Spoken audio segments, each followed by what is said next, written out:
parler un peu de voilà des favoris pour cette Coupe du Monde. Et bon, enfin, je sais pas trop si on les considère toujours comme favoris ou voilà, mais voilà, les All Blacks ont, enfin voilà, c'est un très très gros score à l'Italie, donc Greg en parlait tout à l'heure, 96-17. Euh, ils passent d'ailleurs, comment dire, ils passent donc, enfin ils sont toujours deuxième donc avec 10 points parce qu'ils ont perdu donc contre la France en ouverture du mondial. Greg, tu nous en parlais tout à l'heure et ils t'ont impressionné les All Blacks contre l'Italie?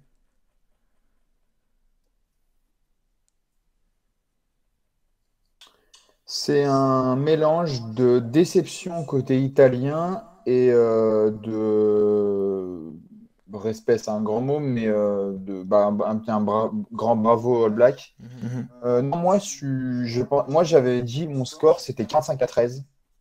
J'avais dit ça comme ça. Bon, il y avait 47 points à la mi-temps. Donc, j'aurais dû m'arrêter à la 40e minute. Mais non, mais au-delà de ça, ouais, ils ont été forcément impressionnants. L'Italie était aussi un peu décevant parce que je sais bien que l'Italie allait pas les battre, hein, il n'y a pas de souci, mais on voit quand même, chaque année, l'Italie est en progression. Il n'y a que des joueurs pratiquement de top 14 dans cet effectif-là. Ils ont quand même maintenant une expérience. C'est pas leur première Coupe du Monde. Et on les attendait et je pensais qu'ils pouvaient rivaliser un petit peu, quoi. On va dire, aller peut-être un quart d'heure, 20 minutes. Et au final, ça a été une humiliation totale. 96 points. La France a mis 96 points à la Ils Namibie. ont fait, ouais. Voilà, on n'était pas loin des 100. Donc j'étais vraiment déçu par cette équipe d'Italie. Et puis bah, forcément, agréablement surpris, peut-être pas, mais voilà, on voit que les All Blacks sont bien présents.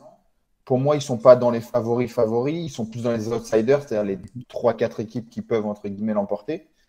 Mais au-delà de ça, ouais, ils ont été hyper impressionnants. Physiquement, ils les ont bouffés. Enfin, la mêlée, tout ça. Enfin, non, les All Blacks, très forts.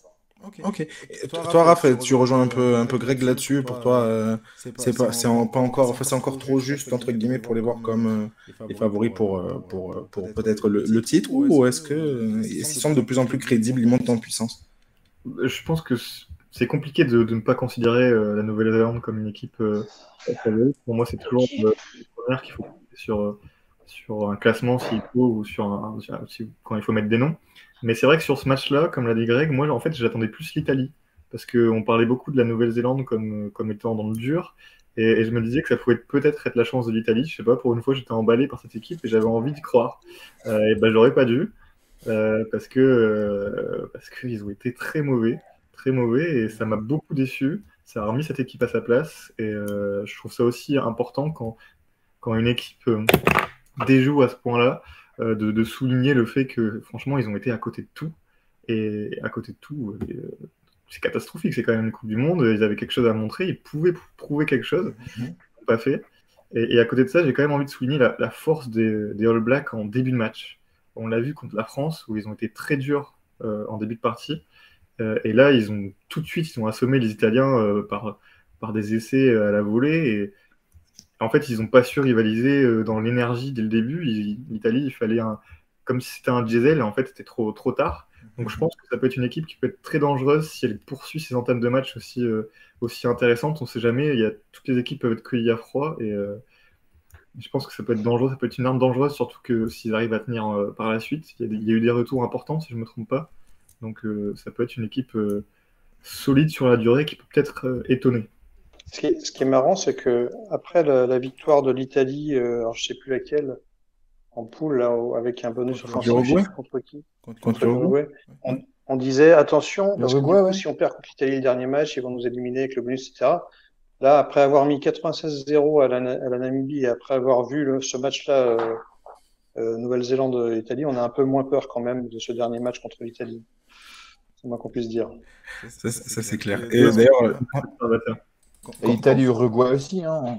On en a parlé, mais Italie-Uruguay, certes là, bon, les All Blacks étaient plus forts, mais même Italie-Uruguay, bon, les Italiens se sont réveillés, mais ils ont eu beaucoup de mal, hein. Alors, les Uruguayens, c'est peut-être l'équipe surprise, parce que même contre la France, ils ont vraiment joué leur va-tout à fond.